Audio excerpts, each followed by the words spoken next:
उत्तराखंड में एक बार फिर से राजनीति गरमाई है और वजह बनी है अंकिता भंडारी से जुड़ा हुआ केस और उससे जुड़े हुए नए और गंभीर आरोप। इस मामले में अब जो नए ऑडियोज और वीडियोस सामने आए हैं उसने सीधे तौर पर भारतीय जनता पार्टी और मुख्यमंत्री पुष्कर सिंह धामी को कटघरे में लाकर खड़ा कर दिया। आरोप ये है कि घटना के बाद सबूत मिटाने के लिए उस कमरे में आग लगाई गई जहां अंकिता रहा करती थी और बुलडोजर तक उसी कमरे पर चला दिया गया।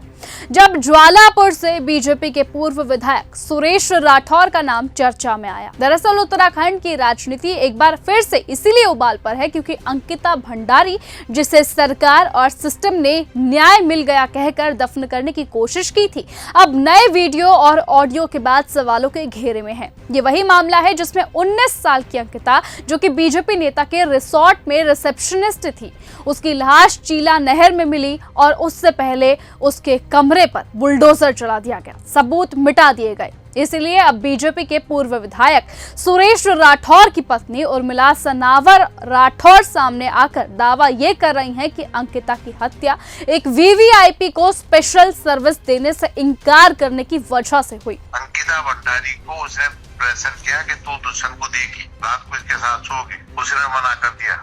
और इसके पीछे पार्टी के बड़े नेताओं का नाम इसमें शामिल बताया गया है, यानी कि बीजेपी के नेता इस वक्त कटघरे में लाकर खड़े कर दिए हैं। उर्मिला के वायरल ऑडियो ने सीधे तौर पर दुष्यंत कुमार गौतम जैसे नाम लिए हैं, जिसे बीजेपी सिरे से झूठे और साजिश बता रही है। खुद सुरेश राठौर ने भी कहा है कि ये ऑडियो एआई से बनाया गया है और फॉरेंसिक जांच की मांग भी उठाई गई है, जबकि उर्मिला राठौर साफ ये कह रही हैं कि ऑडियो असली है और वो भी जांच के लिए तैयार है। सवाल ये नहीं कि कौन कितना सही है, कौन कितना गलत है, सवाल ये है कि जब इतने गंभीर आरोप सामने आए हैं तो जांच से अभी भी डर क्यों है, और अगर सरकार अभी भी बेदाग है तो सीबीआई जांच से वो क्यों भाग रही है? क्यों मुख्यमंत्री पुष्कर सिंह धामी साफ नहीं कहते कि जांच होगी और सच सामने आएगा? बार बार ये पैटर्न ये दिखाता है कि जब मामला ताकतवर सत्ता से जुड़े लोगों का होता है तो या तो जांच दबा दी जाती है या फिर उसे राजनीति बताकर खारिज कर दिया जाता है।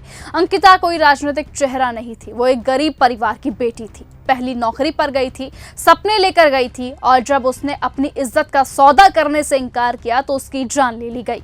और अगर आज भी सरकार सिर्फ वीडियो को झूठा बताकर आगे बढ़ाना चाहती है तो जांच से वो बच रही है। इसलिए एक बात तो साफ है कि या तो दाल में कुछ काला है या फिर पूरी की पूरी दाल ही काली है। ये लड़ाई किसी पार्टी की नहीं बल्कि ये सवाल हर उस बेटी का है जो काम करने बाहर जाती है और ये उम्मीद करती है कि कानून उसके साथ खड़ा होगा, ना कि ताकतवर आरोपियों के साथ। बहरहाल अब इस मामले को एक बार फिर से उछाल मिल गई है, इसलिए जनता सीधे तौर पर मुख्यमंत्री पुष्कर सिंह धामी के इस्तीफे की मांग कर रही है। यहां तक कहा जाने लगा है कि कहीं ना कहीं अंकिता केस अब धीरे धीरे करके बीजेपी के मुख्यमंत्री की कुर्सी छीन लेगी, यानी कि बीजेपी के ऊपर खतरे के बादल मंडराने लगे हैं। बहरहाल जो भी होगा देखना दिलचस्प होगा। तब तक के लिए बने रहिएगा और ऐसे ही देखते रहिए न्यूज गंगा। नमस्कार। अगर आपको ये हमारा वीडियो पसंद आया हो तो इसे लाइक और शेयर करना बिल्कुल ना भूलें। साथ ही हमारे चैनल न्यूज गंगा को सब्सक्राइब और फॉलो जरूर करें ताकि देश और दुनिया की हर बड़ी खबर आप तक सबसे पहले पहुंचे।